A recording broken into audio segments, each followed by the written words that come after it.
Dai Federico! Dai, dai, via, via!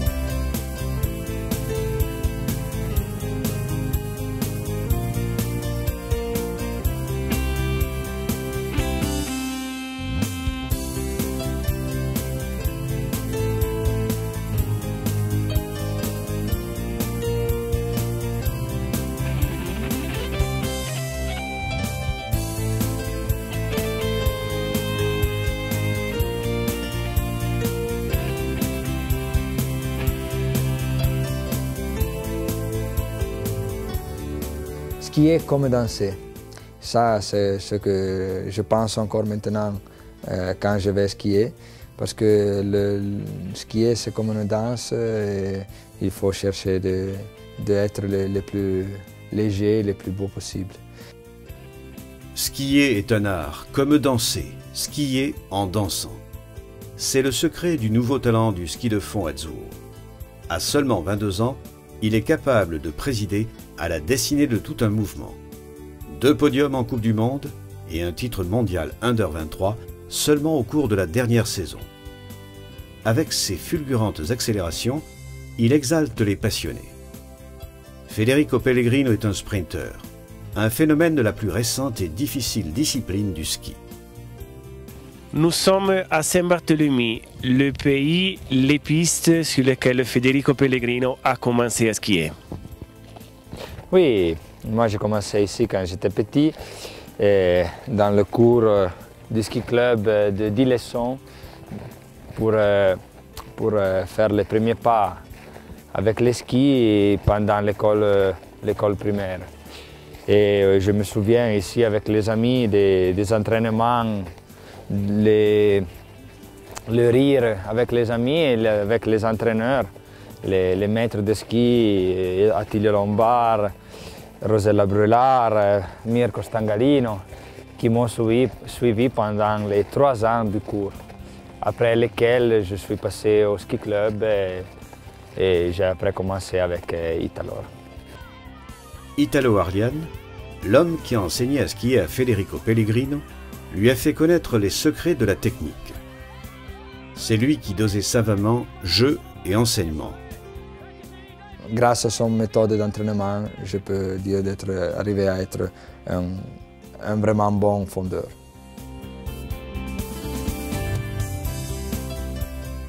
On pense au ski de fond et à un sport de fatigue.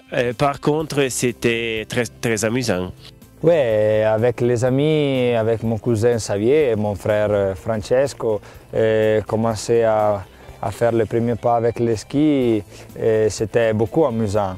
Ici, après, à Saint-Barthélemy, il y a toujours le soleil et ça, c'était bon pour nous parce que s'entraîner quand tu es petit dans le froid, ce n'est pas beaucoup amusant, mais avec le soleil, c'était un spectacle et je suis vraiment bien content d'avoir passé des années à skier avec les amis ici sur cette piste. Divertissement. Pour le petit Pellegrino, le ski pratiqué sous le soleil de Saint-Barthélemy était un moment de loisir très agréable. Il fréquente le cours d'initiation au ski de fond et à la fin de la saison arrive le moment de la première compétition. Première compétition, as-tu gagné? Je ne me souviens pas parce que je me souviens qu'il y avait beaucoup de batailles avec mon cousin Xavier et à la fin du cours de D'Ilesson, nous avons fait tous les ans la fête finale avec une petite compétition. Et je me souviens qu'une année j'avais gagné moi et une année lui, mais je ne sais pas si la première je l'avais gagnée.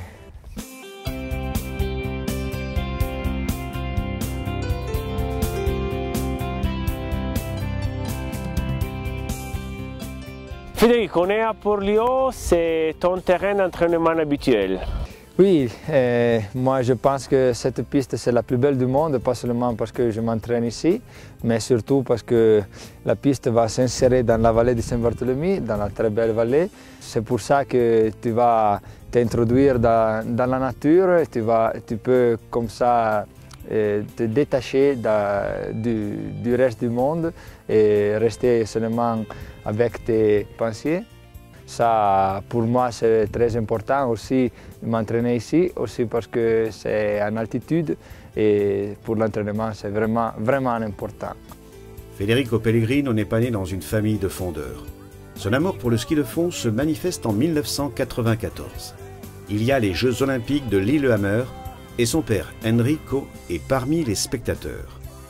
Nel 1994 andiamo con un gruppo di amici, organizzo io insieme a un altro 2 camper che andiamo su, stiamo su 10-12 giorni e poi niente, ci piaceva l'ambiente già da sempre e niente, poi dopo torniamo tranquillamente, riprende la vita e logicamente i figli vanno a fare sci di fondo. Il skie, mais ne fait pas seulement cela. Son frère Francesco et lui jouent au foot dans l'équipe de son pays, Nus. D'estate, in primavera tarda, quando finivano sci di fondo, e giocavano a calcio perché erano un gruppo di amici, poi anche qualche amico ritornava nel fondo d'inverno. Qualcun altro invece faceva altre cose, però il calcio era un po' quello che univa tutti. Aveva un bel gruppo, diciamo il gruppo del 90, con un allenatore importante, è stato bravissimo anche lui, oltre che come allenatore carriere, oltre che come allenatore diciamo, a livello calcistico, anche un bravo preparatore, quindi portava i ragazzi tranquilli, sereni a fare le partite, con uno spirito che seguiva un po' la filosofia che avevamo noi come sci club. Diciamo che lui era anche bravino nel calcio, perché aveva delle doti di rapidità, quindi giocava centravanti oppure alla sinistra, oppure comunque era bravo perché la sua scelta di passare allo sci di fondo piuttosto che continuare con il calcio è stata un po' lì. Poi quando ha capito che nello sci di fondo qualche volta vinceva qualcosa in più e quindi poi quando è cresciuto ha fatto la scelta più logica per lui, diciamo, in quel momento. Au moment où il est appelé par la ZIV, il doit également faire son important premier choix. Son frère Francesco a préféré la faculté d'ingénierie au ski. Federico doit choisir entre le fond et le foot. J'étais médiocre joueur d'attaque, mais après, quand est arrivée la convocation dans le comité de la ZIVA, j'ai dû choisir si continuer dans le football ou dans le ski de fond. Surtout parce que j'avais aussi l'école et ça ne me permettait pas de continuer tout le sport. J'ai décidé de choisir le ski de fond et bon, ça a été un bon choix. Pellegrino choisit le ski. Il doit affronter les premiers championnats italiens. L'objectif n'est certes pas la victoire. La sua idea era di arrivare nei 60. Questo me lo ricordo perché è una cosa che ti rimane in testa. No? Era arrivato 59esimo, sembrava avesse vinto le Olimpiadi oppure la medaglia mondiale, perché per lui l'obiettivo era quello. Ses parents n'étaient pas des sportifs professionnels. Dans aucun sport. Expectatives et pression n'ont pas fait partie de son adolescence. Noi siamo sempre rimasti molto tranquilli, nel senso che io non ho mai visto il mio figlio realizzarsi qualcosa che non ho fatto io, in quel senso lì.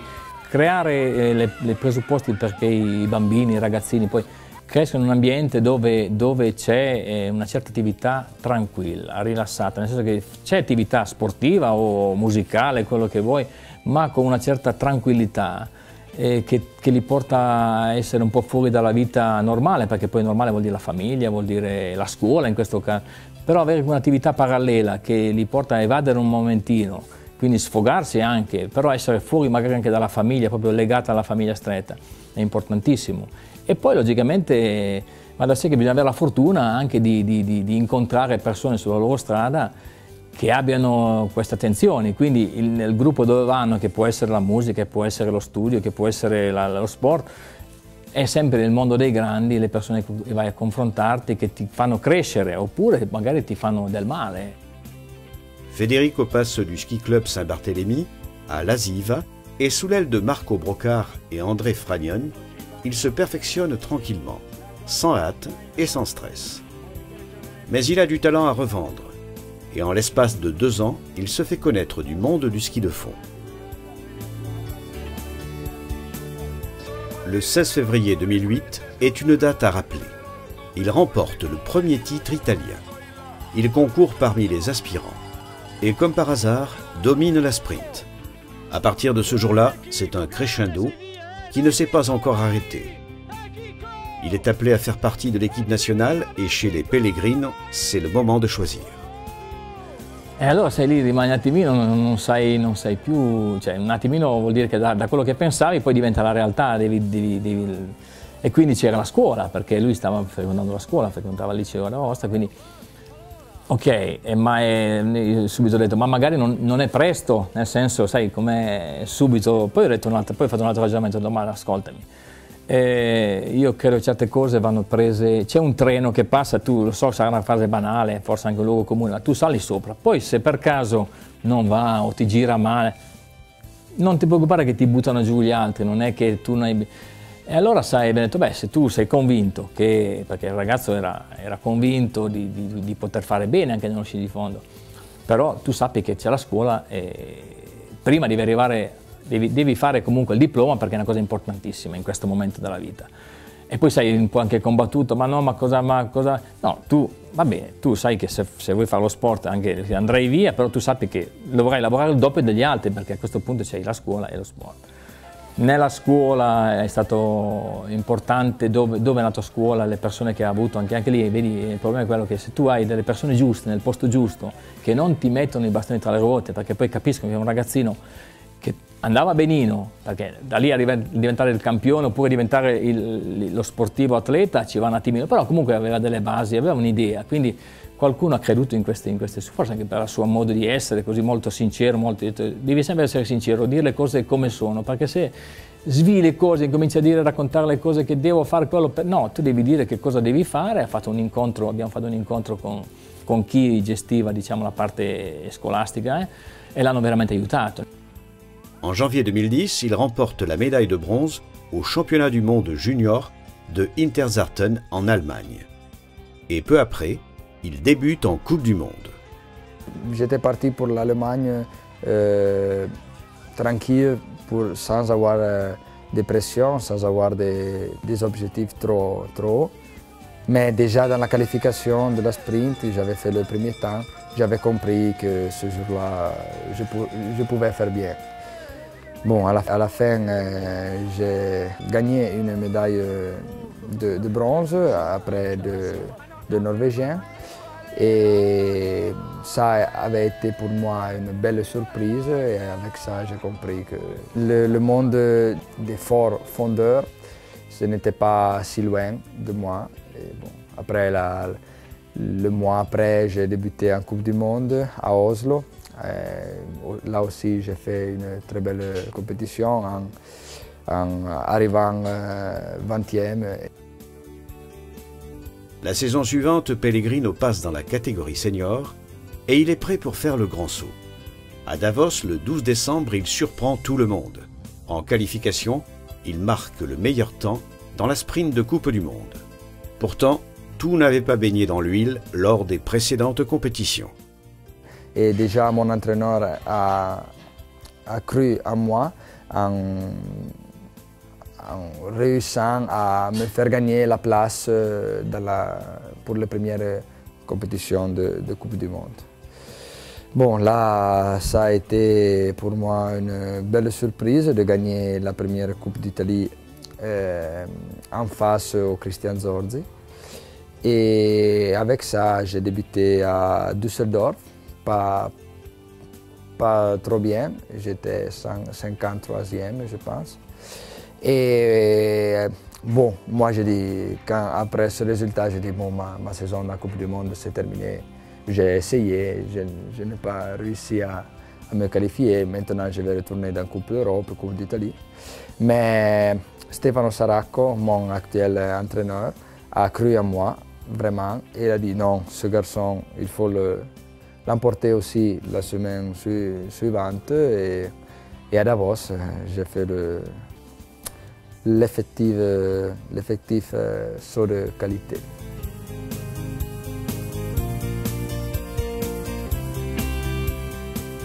Pellegrino est numéro 1 en qualification et 6e en finale. Il entre dans l'arène des athlètes et pour l'accueillir, il y a la championne du monde Ariana Follis. La Gressonnaire est à la fin de sa carrière, l'enfant de Nuss au début. Tous les deux sont des phénomènes des courses rapides, les sprints, et tous les deux sont valdôtains. Un mois est à peine passé et Federico Pellegrino monte pour la première fois de sa carrière sur un podium en Coupe du Monde. Il succède à Liberec, sur la piste où Follis a remporté le titre mondial.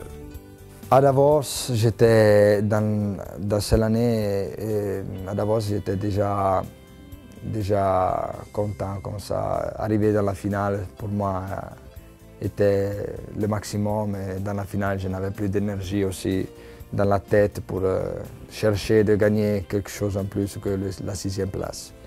Mais le mois après, j'ai dit non. Bon, la première, c'est passé. Et maintenant, on doit vraiment faire quelque chose de mieux.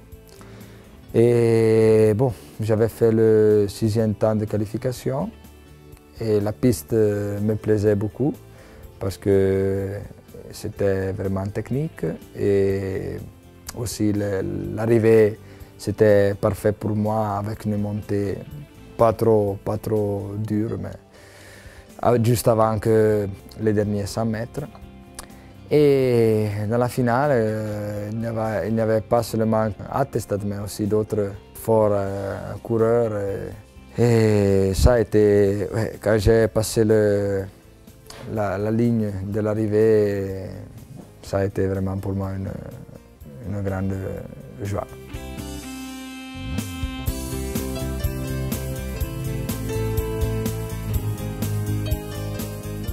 Pellegrino démontre qu'il n'a peur de personne. Peur de rien, ouais. Mon entraîneur, de quand j'étais petit, Italo Orlian, toutes les fois que dans cette saison je partais pour la Coupe du Monde, me disait « Ok, tu es petit, tu es jeune, mais tu dois respecter tous, les adversaires, mais tu ne dois pas avoir peur d'eux. » Et moi, je pensais toujours à ça, que les Scandinaves pouvaient être gros, mais moi je n'avais pas peur d'eux.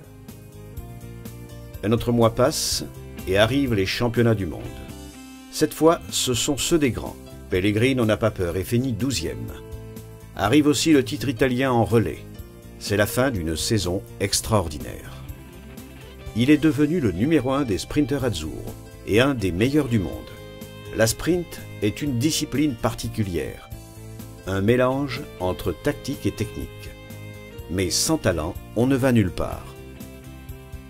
Mais technique et tactique, ça ne suffit pas et il faut avoir aussi du talent parce que dans la sprint, tu as peu de temps pour penser et si tu dois commencer une attaque ou suivre l'attaque de notre garçon ou couvrir un trou, seulement le talent peut sortir et t'aider à conduire bien la compétition. Cependant, Federico Pellegrino a un problème. Son épaule droite se déplace facilement et il est opéré. Le Valdôtain des Fiamme Oro ne peut reprendre l'entraînement qu'en juin. Un retard qu'il traînera derrière lui pendant toute la saison suivante. L'objectif de l'année est les championnats du monde Under 23. Pellegrino a toutes les cartes en main pour viser le titre, mais il n'a pas fait les comptes avec ses taux sanguins. Son point de force devient une épée de Damoclès, une grave menace. Le jour avant, quand je suis allé essayer la piste, je pensais à ce que pouvait me faire pas gagner une médaille ou ne pouvait me faire pas bien la compétition. Et je pensais à la rupture d'un bâton, j'avais pensé à une faute dans la tactique, mais je sachais que j'avais des bons skis, j'avais une belle condition physique et jamais j'aurais pensé à ne pas partir pour des valeurs de sang trop. Pellegrino est déshydraté et présente des taux d'hémoglobine dans le sang de 0,1 point au-dessus de la limite imposée par la FIS. Par précaution, on ne le fait pas concourir. Ce sont ses taux naturels, mais ils peuvent être considérés comme un recours présumé au dopage. Pour ce motif, la FIS l'arrête pendant 5 jours. Pellegrino rentre chez lui e retrouve sa famille qui le protège contre les attaques médiatiques. È rientrato a casa, era arrivato qui, mi sembra erano le 1 del mattino, 2 del mattino, e siamo stati fino alle 5 con la mamma a parlare. A été beaucoup difficile passer ces jours-là parce que quand on parle du sang, on parle des valeurs du sang aux gens, tout pense tout de suite au doping. Et ça me faisait vraiment du mal parce que moi je suis sûr de comment je vais vivre. Je suis sûr que tous les résultats que j'ai, c'est tout de mon sac. Et bon, ça, penser que quelqu'un pouvait penser mal de moi, de mon vivre, de ma préparation, ça me faisait vraiment mal. Et bon, c'est aussi grâce à ça que j'ai pu sélectionner les personnes desquelles j'aurais pu me fier dans le futur et lesquelles on peut les laisser à part. Les contre-analyses successives donnent raison au fondeur et après 5 jours, Pellegrino peut retourner en compétition. C'è ancora in giro per di qua un foglietto dove ho scritto sulle analisi, perché lui me l'ha mandato subito. Ho scritto: hai vinto la più bella gara della stagione, ecco, e della vita, perché effettivamente sono quelle cose che ti colpiscono e devi essere capace di sempre a fronte alta e a faccia davanti, di dire le cose come sono, perché se tu hai da nascondere qualcosa devi nascondere, se tu hai niente da nascondere, la sincerità e l'onestà è la prima cosa di questo mondo. Pour le faire, il choisit une compétition régionale à Arpi. Là, j'ai compris vraiment quelles sont les personnes qui me voulaient du bien, l'ambiance du ski de fond, que quand je passais, était tout à m'applaudir. Ça a été vraiment pour moi un vraiment bon mode pour me faire comprendre qui me voulait du bien. Et après ça, j'ai pu continuer la saison de Coupe du Monde sans problème, sans pression, sans rien. Moi, j'étais comme avant de partir pour Erzurum.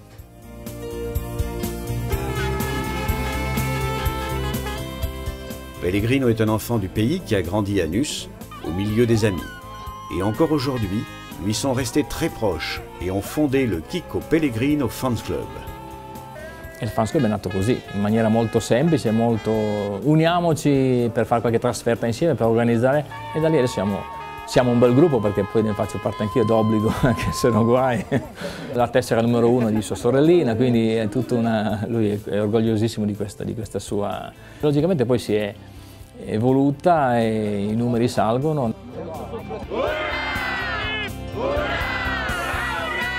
Bueno, avere Chicco esce trasferte, lo segui anche le gare, no, sempre tono senche a me, nel decido di fare lo Fans Club e io lo veri in giro, organizziamo varie trasferte per vedere le gare e ne sempre più di gente che vengono a voi, no.